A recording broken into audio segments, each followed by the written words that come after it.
Chapter 17. Lapsus Memoriae. Webb hadn't been to a Neos since Chevalier's wake. She set her hand to her chest, felt Chevalier's badge beneath the EV suit. She wasn't sure what had flipped the switch in her mind when she started thinking of her latest late roommate by her real name rather than a number. Her heart clenched. Her second latest late roommate. It was her, Frankie, and 8 now. Goddamn, she needed to learn that woman's name. The Neos had been a tight fit before a rippingly muscular man with a pair of tanks on his back had tried squeezing in. Abelhard made no complaint. He was too busy staring at the infinite field of stars, his face a mask of wondrous delight. She wondered if he'd been programmed to recognize beauty and to emote appropriately in response. If he had, it made him pretty endearing, which made the next part all the harder. You're not going to be able to come with me, you know. I'll trust that you will come back to me. He seemed so sincere. I've seen how you care for your people. Abelhard, they're not... He raised a hand. They are. I saw how they looked at you. The mechanic in the hospital, the doctor's apprentice whom you comforted in his time of loss, the doctor himself. What they see in you is what men of my station wish they saw in us.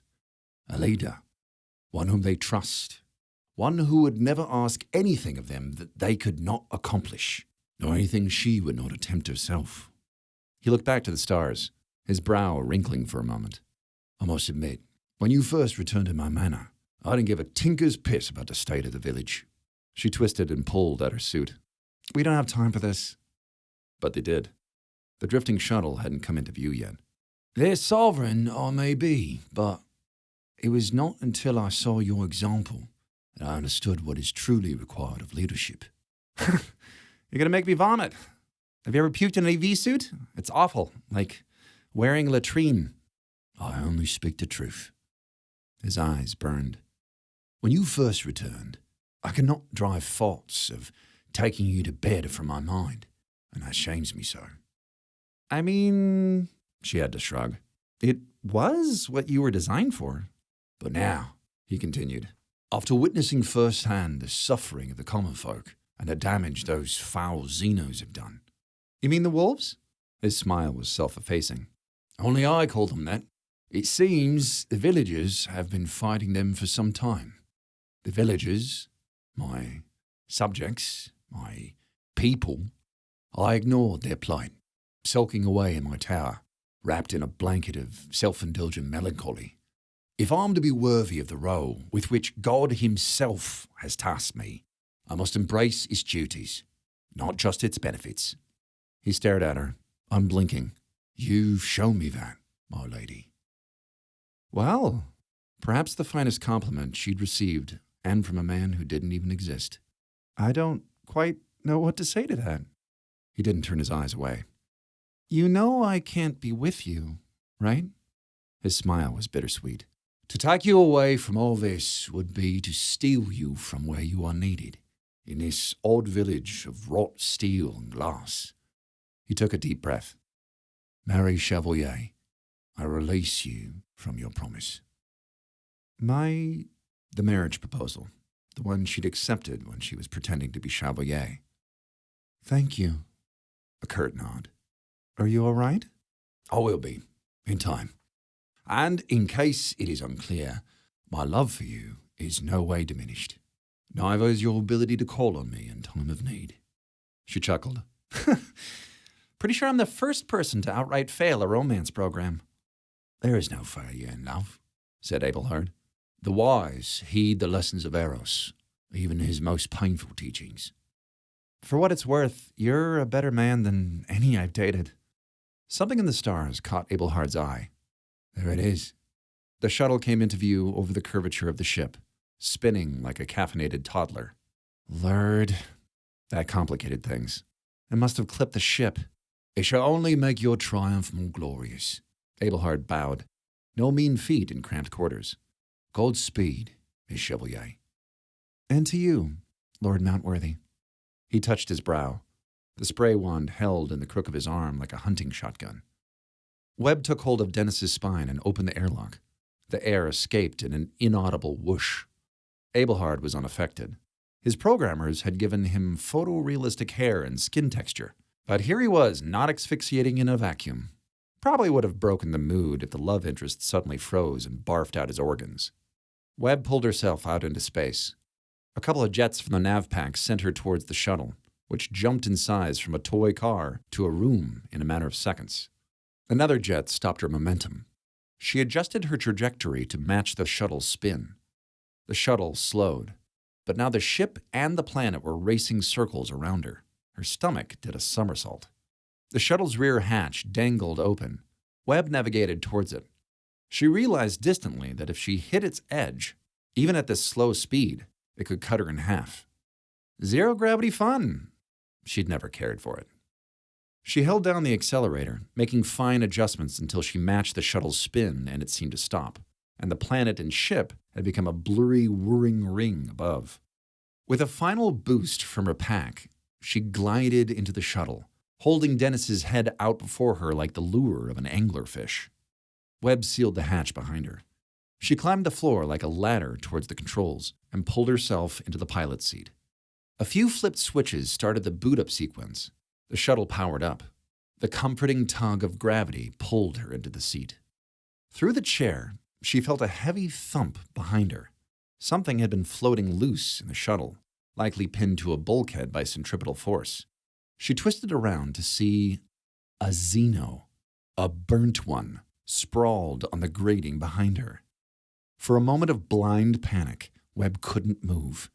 She was alone, unarmed, her spray pack with Abelhard half a K away. The Xeno didn't move. And then it did, just barely, its head lolling on the floor. It made no sounds. Webb prodded the rational part of her brain out of the corner. This Xeno was badly burnt, like the one that had dropped the bombs on her, but the pattern of cracks in its armor was different from the one on the ship. This one's were worse. The fissures in its armor deeper, with wispy gases leaking from its cracks. It raised its wedge-shaped head, fixated on her with bleached eyes. The back of her skull throbbed. A crack like a bow breaking. The Xeno collapsed like a punctured bellows. Gases gusted from its cracks as its eyes glazed over. Webb's headache abruptly lifted. The shuttle's computer chimed. Repressurization complete. Atmosphere restored. Gravity at 1G. Heat at habitable levels. Webb pulled off her helmet, slipped out of the chair to kneel by the dead Xeno. Up close, unmoving, it seemed less like a creature from Nightmare and more like an imploded mantis sculpture. Curious, certainly, but not inherently terrifying. Part of her felt sorry for it. It took effort to pull her attention off the Xeno long enough to fire up the shuttle's teleporter. She sent a ping from its comm and hoped it reached the infirmary. She had no idea what the range of those Armstrong pins was. Her comm pinged. They'd heard it. She fired the attitude jets to stop the shuttle's spin and trained the teleporter on the infirmary. Locked onto the first batch of biosigns, they dropped their security field and energized. The air behind her shimmered, coalescing into a cluster of nurses and wounded in biobeds. Their sighs flowed into screams. Sorry, she wished she could have warned them about the Xeno. It's dead. It can't hurt you. I think. Anyway, clear some space. We've got more incoming. 3 minutes and several startled shrieks later, the shuttle was packed shoulder to shoulder with wounded survivors. Marwazi, dangling between Rob and Swank, was the last to materialize. Swank fiddled with something at the back of the doctor's waist-down exoskeleton. There you go, Doc. Marwazi thanked him, took a few gangly steps through the crowd towards the front of the shuttle, and collapsed in the co-pilot's chair. You did it. He rubbed his leg braces. You got us out. We can never thank you enough. No problem. Well, I mean, some problems. She jerked her thumb at the Xeno. Stowaway. Nearly crapped my suit. This is not the repair bay, observed Dennis. Should we contact the bridge? Webb shook her head. I wouldn't. Not yet. We don't know what the situation is there. Though, technically, that's your call. He seemed lost. Mine? Your rank is commander, if I'm not mistaken. Oh, yes. He stroked his beard. It's just that it's been so long since I've been called anything other than doctor. I defer to your expertise. Works for me. Webb looked back at the passengers, at their sighs of relief, their mutters and hugs. Numb faces, lost looks, more than a few jitters as the adrenaline started to drain. She spotted Rob weeping in a corner, his head in his hands, safe enough now to grieve. This isn't a long-term solution, you know. He nodded. I can't treat anyone here if someone takes a turn for the worse. He leaned in, lowered his voice. How long until we run short of air? She checked the gauges. With the scrubbers running full tilt, assuming nothing breaks down? Maybe a week? The bigger issue's food and water. We tossed the emergency rations back on the planet to lighten the load. Which reminds me, she twisted in her chair. Hey, shuttle boy, how's she flying? Thrusters are fucked, said Swank. Xenos chewed them up when they rode up from the surface. We're adrift. Then how did the dead one get inside? Asked Marwazi. Burrowed up through the floor, said Swank. The thruster chamber auto-sealed behind it, or we'd all be suffocating right now. Marwazi slipped through the red shirts to kneel by the Xeno. It's cracked. I saw gases escaping its wounds, said Webb. There's another burnt one like that on the ship. I think it's their leader. It was doing fine. Look here. Marwazi pointed to patches on the Xeno's metallic armor where the silvery chrome had faded. It's browning, like the giant we saw in the chamber. It almost looks like rust. He went over the Xeno with his medical scanner. Still nothing showing up here. Something else from the planet prodded her memory. Hey, can I borrow that? Before the lurd hit the core, I'd rigged up a scanner that could tell when the cogs were talking to each other. Marwazi raised an eyebrow. For what purpose? To find out when they were spying on us, of course. Made it easier to move contraband. I'm sorry I asked. But the thing is, down on the planet, the modded scanner lit up like a holiday tree. It said the ruins were absolutely crawling with cogs. Please transport me to the repair bay. Shut up, Dennis. It picked up the Xenos? Marwazi handed her his scanner. Them or their means of communication.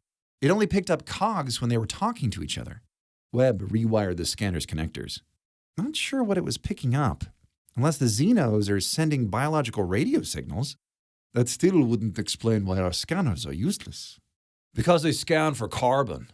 Rob was hunched over the Xeno with his scanner. The armor isn't just plating over tissue. All its cells are silicon. A hush fell over the survivors.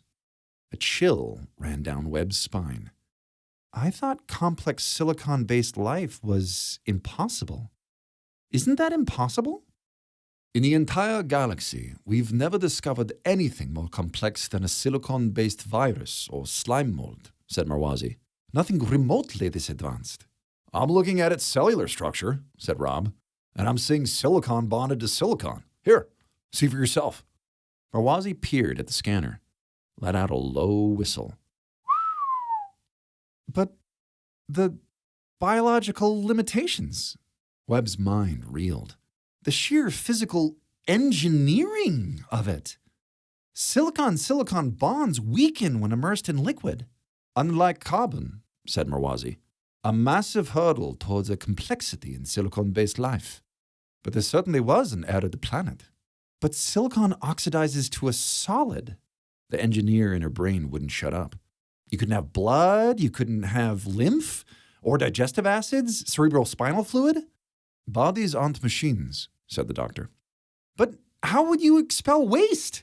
Look at those limbs. You're telling me something with that many joints has no synovial fluid? Marwazi could only marvel. Life finds a way. Not life as we know it, said Rob. Exactly. Marwazi stroked his beard again. You saw gases, you said, right before it died? Perhaps those carry out its bodily functions. What? You're saying it has a pneumatic circulatory system? It has aerosols for blood?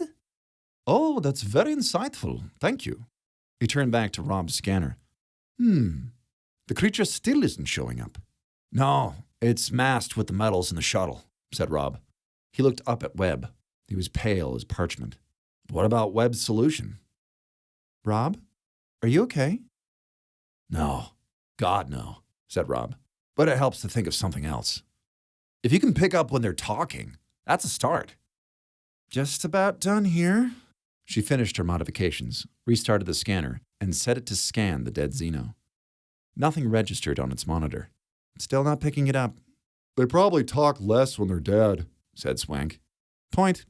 She expanded the scanner's range until the Independence came into view. The scanner's monitor lit up with hundreds of pings. Whoa, there we go. There are hundreds of them in the ship. Rob had gone even paler. He was staring out the shuttle's view screen. Not in the ship. Webb's stomach tightened. She wove back through the crowd to peer out at the ship, at the beads of light bouncing off it. What she'd dismissed as a trick of the light had been light reflecting not off the ship, but off the Xenos. A swarm of them, picking their way up the hull as surely as ice climbers, chipping away at the ship's hull plating. You said... Rob swallowed. I thought spacing killed them. So did I. Webb glanced at the dead one. But that one was still alive when I got here. This specimen was damaged, said Merwazi. Burnt. Those ones don't appear hurt. We must conclude that they can exist in a vacuum, in their own organic EV suits. They're making for the safe zone. Webb's throat had gone dry. They're heading for the bridge. We have to warn them. Right. Webb dialed up the comms. You should take the call, Doc. They'll listen to you. Merwazi hit the comm. Dr. Merwazi to the bridge. Bridge, do you copy? Use your rank, said Webb. This is Commander Merwazi calling the bridge. Bridge, please reply. No response. Try the Armstrong pin. Merwazi tapped it. It emitted a negative chime. It's been taken offline. The shuttle's comm beeped. Hang on, said Webb. We're picking up a transmission. From the ship? No. Webb had to double-check the source. From the planet. On an encrypted frequency. I only noticed it because I was searching for frequencies that might not be down. More survivors? Said Merwazi. Why use an encrypted frequency? You'd want to broadcast as wide a signal as possible. Unscrambling now. Webb untied the encryption and patched it through. A coalition captain appeared on the view screen, his face barely visible through a mask of bandages. Native to systems throughout this sector, our terraforming agrochems are lethal to them and to their food chain. The red shirts pressed forward to watch. Encrypted in this carrier wave, you'll find zettabytes of data containing proof that Coalition Command knew of the effects of our activities on the natives and tried to cover up the evidence. The captain rasped. This included direct orders to me to scour the planet once we had discovered the silicon presence there. They knew? Rob darkened. They knew, and they sent us anyway? My orders came directly from the highest levels of the Admiralty and civilian leadership. We have caused incalculable damage to this species' population, their infrastructure and culture, and we have turned a blind eye to their plight rather than let it slow our production. May history forgive us. Webb engaged the comms. Captain, we read you. Can you hear us? The captain's image flickered. This is Captain J.G. Fontana of the Coalition Starship Flagstaff. We have crashed on planet Acheron 117. If you receive this transmission, take it to a SolNet outlet you trust, and to representatives of the Galactic Union. Do not alert Coalition Command. It's a recording. Webb sank back in the chair. On loop. For the last 40 years, Coalition Command has been knowingly committing genocide against a sentient insectoid species native to systems throughout this sector, said Fontana. Our terraforming agrochems are lethal to them, and to their food chain. Merwazi switched him off. Well, no wonder they're slaughtering us. Webb looked out at the swarm chipping away at the hull. We have to get word to the bridge. Try the Armstrong pin. He did. No response. They may have taken it offline after you used it, said Swank. With the comms down, what should we do? Said the doctor. Fly in front of them and wave? We can't maneuver, Swank reminded them. We have a working teleporter. And they've got a bunch of scared, armed Armstrongs just looking for something to shoot, said Webb. Anyone who pops in is likely to get shot. There must be somewhere safe we can materialize. Webb gazed into the gulf between the shuttle and the ship. Not on it. Teleport me out there. Every head turned her way. Merwazi looked aghast. I've got an EV suit and a nav pack. She picked up her helmet. I'll jet to a hatch in the safe zone and let myself in. And then let them arrest me, I guess. What if the Xenos see you? She shook her head, then pulled the helmet on and picked up Dennis. If they take the ship, we're done. They'll carve up the crew like a Conquest Day turkey, and we might die of thirst before help arrives. If I can get word into the ship, we've at least got a chance. Merwazi nodded, his jaw tense. We'll stay on the comms. Keep us updated as you safely can. Rob squeezed her shoulder. Take care of yourself. I'll come back for you. She meant it for the whole crew, but she said it to the doctor. He blushed. I hope you do. She slid her visor down, checked to make sure the nav pack was secure. She wished she hadn't left her spray pack with Abelhard. Not that she could have worn 2 packs at the same time. Well, she'd already rebuilt it once. She nodded to Merwazi at the teleporter controls. Energize! The shuttle faded away, and she was floating in starlight.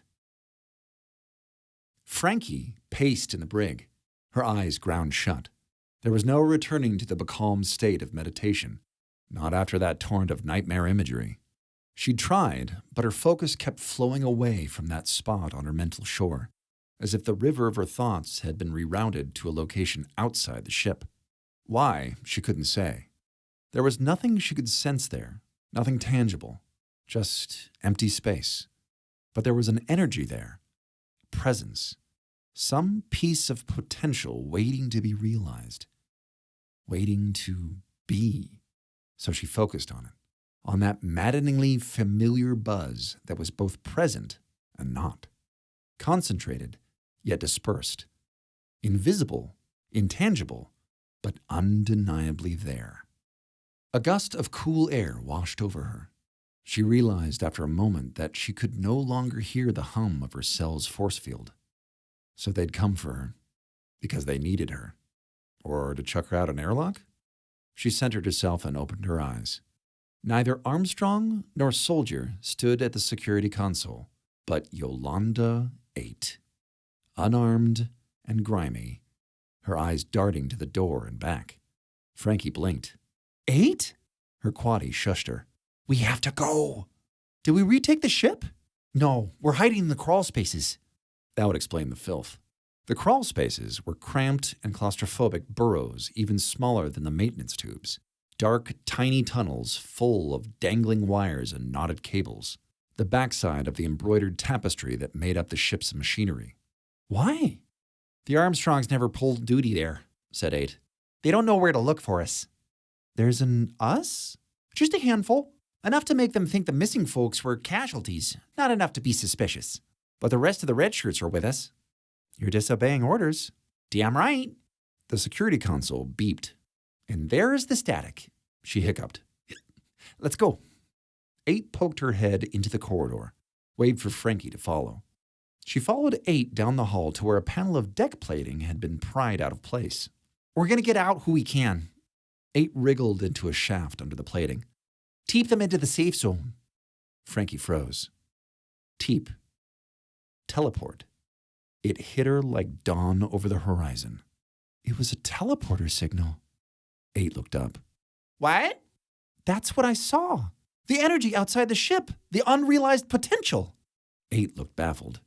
Frankie turned and ran for the nearest maintenance hatch.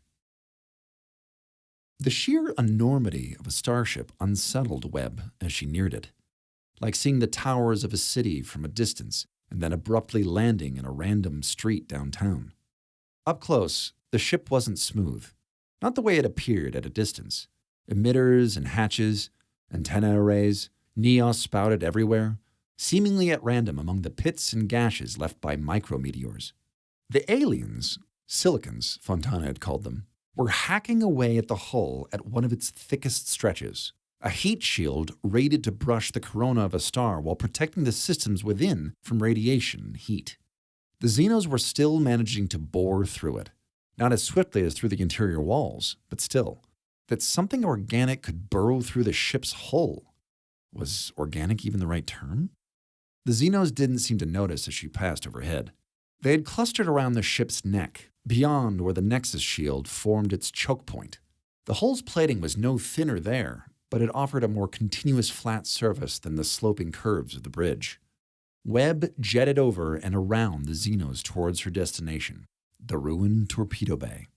She slowed her momentum to enter the wreckage, gingerly floating past twisted struts and ruptured deck plating. She checked the cog finder attached to her nav pack. No Xenos present, at least none that were chatting. She clicked on her mag boots, alighted on what remained of the floor, a single deck plate that bent away from the section's entrance. She followed its evacuation arrows towards the door, where tons of debris lay pinned against the doorway, held in place by the emergency force field that had sprung up when the section depressurized. Webb adjusted her visor's settings. Beyond the force field, she picked up discolorations in the metal of the door, fresh welds sealing it shut. No getting in that way. She checked the nav pack's fuel, 1/8 of a tank.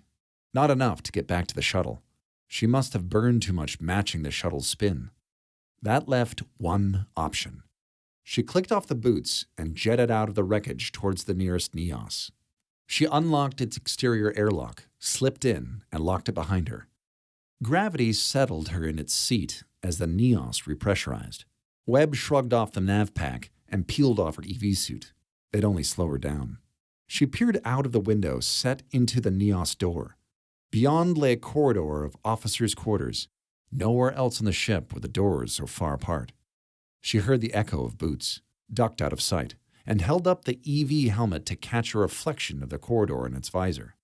A pair of crew were marching down the hall. Soldiers?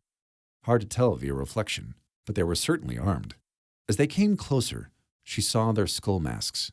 Webb pulled the helmet down until the sound of the boots had faded. She steeled herself and slipped into the hall. She hadn't taken 3 steps before she heard more boots, saw shadows appear on the wall ahead. She ducked into the nearest door frame. "Dennis, open this door." "Independence. Open crew quarters door 214. Webb darted inside, mashed the door controls to shut it behind her. She put her ear to the door and didn't breathe until the boots had receded. Webb waited until her heart stopped thundering to take in her surroundings. The quarters had multiple rooms and a private bath. Each section was the size of 3 or 4 quads. This one was spacious even with the bulky but familiar devices in the corners of its bedroom. Hollow emitters. That's where she'd seen them before. Above the bed, partially blocked by the emitters, was a view of the ruined torpedo bay. A view that had probably been a lot better before the bay got slagged. She checked the room's control console. Its comms were hardwired to the bridge. Even with shipwide comms down, she could get a message through. "Dennis, lock the door." It took her a moment to find the secure comms settings on the officer's console. The channel was locked, of course. "Dennis, bypass this security code." The controls unlocked, but it wasn't comm access that came up. It was a teleporter signature. A signature stored in the room's computer, but fed through its hollow emitters. 8 caught up to Frankie in the maintenance tubes beneath the bridge's emergency teleporter. "This isn't safe," she hissed. "Do tell. If they do an internal scan, we're bonked." "I was being sarcastic. I clearly need more practice." Frankie disconnected cables from the conduit above her. "This will only take a second. We shouldn't be out in the open." "The maintenance tubes are hardly the open. They're more open than the crawl spaces. Blackwell's directly above us." "No need to exaggerate. He's at least 3 or 4 meters away." 8 hiccuped. "There." Frankie finished inverting the bridge teleporter's refraction disk. "Datapad?" 8 passed it forward. "You still haven't told me why this is so important." Frankie connected cables she'd pulled out of the conduit to the pad. "It'll make much more sense if she tells you herself." "Who?" Frankie shushed her, patched the teleporter's controls into the datapad. She searched for the teleporter ghost she'd spotted at the station on the bridge. She found it outside the ship, at the very spot where her attention had kept drifting. An odd spike of serotonin hit the back of her skull, almost the opposite of the migraine. She hit energize. The air distorted in the tube between them, coalescing into a humanoid figure. her feathers frilled in an anxiety display. "Holy Lord," said 8. "I'm lying down," said the sorrel ambassador. "Why am I lying down?" "We're in a maintenance tube beneath the bridge," said Frankie. "I see. Are we safe?" "Absolutely not." "I didn't think so." 8 looked like her brain had broken. How could you, what?" she hiccuped. The sorrel lowered her frill. "The elder put us in touch," said the sorrel. "The what?" "Come on," said Frankie. "People are waiting for us." Webb ran her hands through her hair. She needed comms, not a teleporter fingerprint. Of all the officers, she had to pick one who'd hacked his system for pervy hollow shit. She saw no other reason the Teepsig would be in an off-grid pattern. Another thought occurred. Whoever lived here might have panicked and teeped himself into a holding pattern when the ship was overrun. Not the worst idea. Xenos couldn't chop you into calamari if you're an energy pattern in a buffer. That wouldn't explain why he would have hidden himself behind a security protocol. Dude was lucky she'd found him. Might be lucky for her, too. If she teeped him back into existence, maybe he'd hear her out before trying to arrest her. Anything to get the message through. That still didn't explain the hollow emitters, but whatever. It got lonely in space. She rematerialized the signature. The figure that rematerialized at the foot of the bed was no officer, but a woman kneeling in a dressing gown. "How long has it been?" She rose shakily. When she saw Webb, her eyes shot open. She staggered back into the bed. "Who are you? And why do I know you?" Webb could hardly hear her over the thundering of her pulse. She had to open and close her mouth a few times before the words would come. "Yolanda?"